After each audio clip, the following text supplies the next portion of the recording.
Welcome back to our channel, Dark Tales Podcast, where we unravel the mysteries of the unexplained, and today we've got a spine-tingling story that you won't want to miss. But before we dive in, don't forget to hit that subscribe button and ring the notification bell, so you never miss out on our latest videos. We love sharing these tales with you, and your support means the world to us. The year was 1975, and in the small town of Klingenberg, Germany, a deeply unsettling and truly horrifying tale unfolded, known as the Exorcism of Anneliese Michel. Anneliese, a young woman of just 23 years, was about to become the epicenter of one of the most documented cases of demonic possession in history. It began with a quiet and devout girl from a staunchly religious family. Anneliese had led a typical life until one day, she began exhibiting behaviors that defied explanation. She became withdrawn, her once bright eyes now glazed over with a vacant stare, her speech transformed into an eerie, guttural growl, and her voice became unrecognizable. Her parents, Joseph and Anna Michel, were devout Catholics. Alarmed by their daughter's terrifying transformation, they initially sought medical help, convinced that some underlying illness was the cause. Anneliese underwent numerous medical examinations and was diagnosed with epilepsy, but treatments provided no relief. As Anneliese's condition worsened, the family turned to the church for help. Local priests conducted blessings and prayers, but Anneliese's affliction only intensified. It was as if something malevolent had a firm grip on her soul. Desperate to free their daughter from this nightmarish torment, the Michels eventually sought permission from the Catholic Church to perform an exorcism. This process, which requires the consent of the bishop, is rarely granted and involves the casting out of evil spirits through a series of religious rituals. Over the course of nearly a year, Catholic priests Father Arnold Renz and Pastor Ernst Alt performed a series of exorcisms on Anneliese, a process meticulously documented through audio recordings. These recordings reveal a young woman possessed by multiple demons, speaking in languages she had never learned and exhibiting inhuman strength. Despite the grueling exorcisms, Anneliese's condition continued to deteriorate.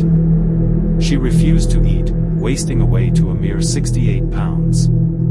Her body was covered in bruises, her once beautiful features now contorted into a grotesque mask. On July 1, 1976, Anneliese Michel passed away, succumbing to malnourishment and the relentless battle against the sinister forces that had consumed her. The official cause of death was attributed to starvation and dehydration. The story of Anneliese Michel's exorcism remains a disturbing and controversial chapter in the annals of paranormal and religious history. The audio recordings from the exorcisms continue to send shivers down the spine of those who dare to listen, leaving lingering questions about the nature of evil and the limits of human understanding. It was a frigid February night in 1959 when 10 experienced hikers embarked on a challenging expedition into the Ural Mountains of Russia. Led by Igor Dyatlov, an experienced hiker and radio engineering student, the group was enthusiastic about the adventure that lay ahead.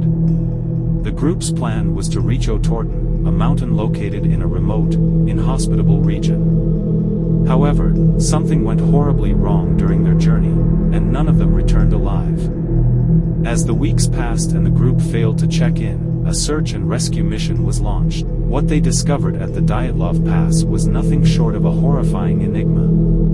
The hiker's tent, which had been cut open from the inside, was abandoned in haste. Footprints led away from the campsite, some members wearing only socks or a single shoe, despite the sub-zero temperatures. The bodies of the hikers were found scattered in the snow, some with gruesome injuries, including fractured skulls and chest injuries consistent with a high-speed car crash. Strangest of all, the tongue of one of the hikers, Yuri Krivonischenko, was missing, adding to the eerie puzzle. Theories ranged from avalanches to military involvement, yet none could adequately explain the bizarre circumstances of their deaths.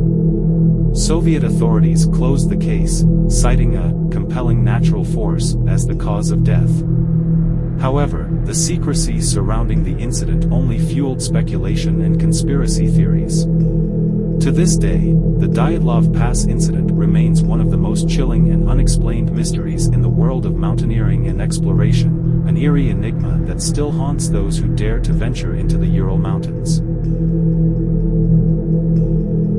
In 1974, a picturesque house at 112 Ocean Avenue in the quiet town of Amityville, New York, became the focus of a chilling and infamous story. What appeared to be an idyllic family home quickly transformed into a nightmarish haunted house, forever etching the name Amityville Horror into the annals of the supernatural. The Lutz family, George and Kathy, along with their 3 children, moved into the beautiful Dutch colonial home. Little did they know, the house had a dark and sinister history. A year prior, a gruesome mass murder had occurred when Ronald Defy Jr. shot and killed 6 members of his family in their sleep. Soon after moving in, the Lutz family began experiencing a series of inexplicable and terrifying events. Foul odors permeated the house, despite exhaustive cleaning. Flies swarmed the rooms in the dead of winter. Unexplained cold spots chilled the air. George and Kathy woke every night at 3:15 a.m., the same time the Defy murders took place. The supernatural occurrences escalated. Slammed doors, shadowy figures, and mysterious voices tormented the family. An unseen force levitated George, his sanity unraveling under the relentless assault. The climax came when a hidden room in the basement was discovered, a room that appeared to be a red, blood-like color. It was a place of pure evil. Terrified for their lives, the Lutzes fled their dream home just 28 days after moving in, leaving their possessions behind. They later sought the help of paranormal investigators Ed and Lorraine Warren. The Amityville Horror became a sensation, sparking books, films, and endless speculation about the true nature of the malevolent forces that haunted the house. Skeptics and believers continue to debate the veracity of the Lutz family's claims, but one thing remains certain: the horror of Amityville is a story that has never been forgotten. In the realm of unexplained phenomena, few stories send shivers down spines like that of the black-eyed children. These chilling encounters often unfold late at night when darkness cloaks the world and casts eerie shadows. The stories typically follow a pattern that is both unsettling and oddly consistent. Imagine yourself at home, perhaps engrossed in a book or watching TV, when an unexpected knock at the door shatters the silence. You open the door, expecting to find a lost child or a neighbor in distress. Instead, 2 children stand on your doorstep, a boy and a girl, their faces partially obscured by hoods or hats. But what truly chills you to the bone are their eyes, entirely black, like 2 lifeless voids, absorbing all light.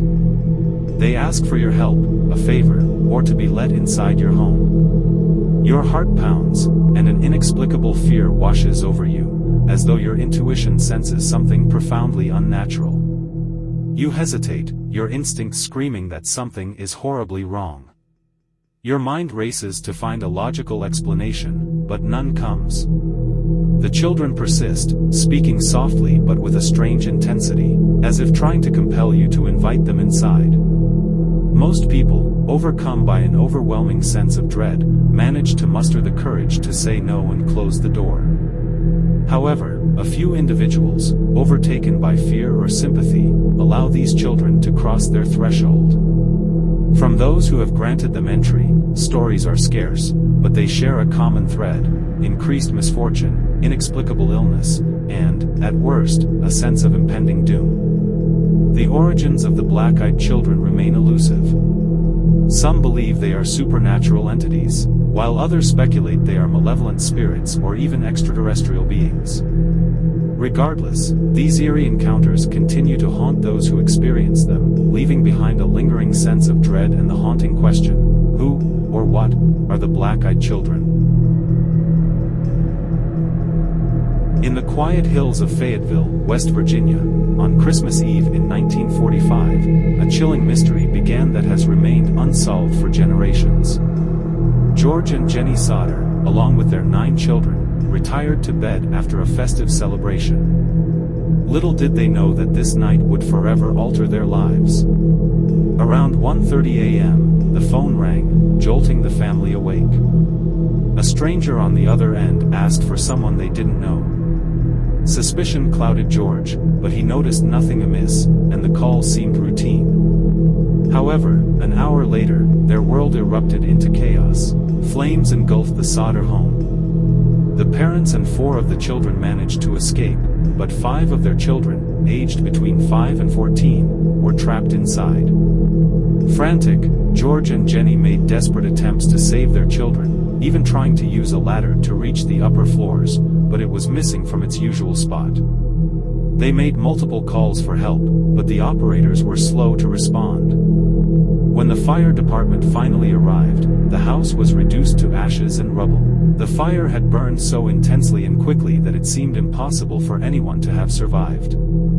The shock turned into horror when it was discovered that the Sodder children's remains were not among the charred debris. The search for the missing siblings was launched immediately, but it yielded no definitive answers. As the investigation unfolded, peculiar circumstances emerged. A witness claimed to have seen a man near the house while it was on fire, and a woman stated she had seen the missing children in a passing car on the night of the fire. These testimonies, coupled with suspicions that the fire may have been deliberately set, ignited a whirlwind of theories. Jenny Sodder clung to the belief that her children were alive and had been abducted, perhaps to intimidate George into keeping quiet about an incident involving local authorities. This theory was never proven, but it kept the family searching for answers. For the rest of their lives, George and Jenny Sodder dedicated themselves to finding their missing children, erecting a billboard with their images and offering a reward. Yet, the fate of the Sodder children remains one of the most haunting and enduring mysteries of the 20th century, a story of loss, resilience, and the unyielding determination of parents who never stopped searching for their missing loved ones. Thanks for joining us on this eerie journey today. If you found this video intriguing, don't keep it to yourself. Hit that like button to show your appreciation. And if you haven't already, click subscribe and ring the notification bell so you're always first to know when we release new content. And hey, if you have any stories or thoughts to share, we'd love to hear them in the comments below. Remember, the more you engage, the more we can bring you the content you love. Until next time, stay curious and keep exploring the unknown with us.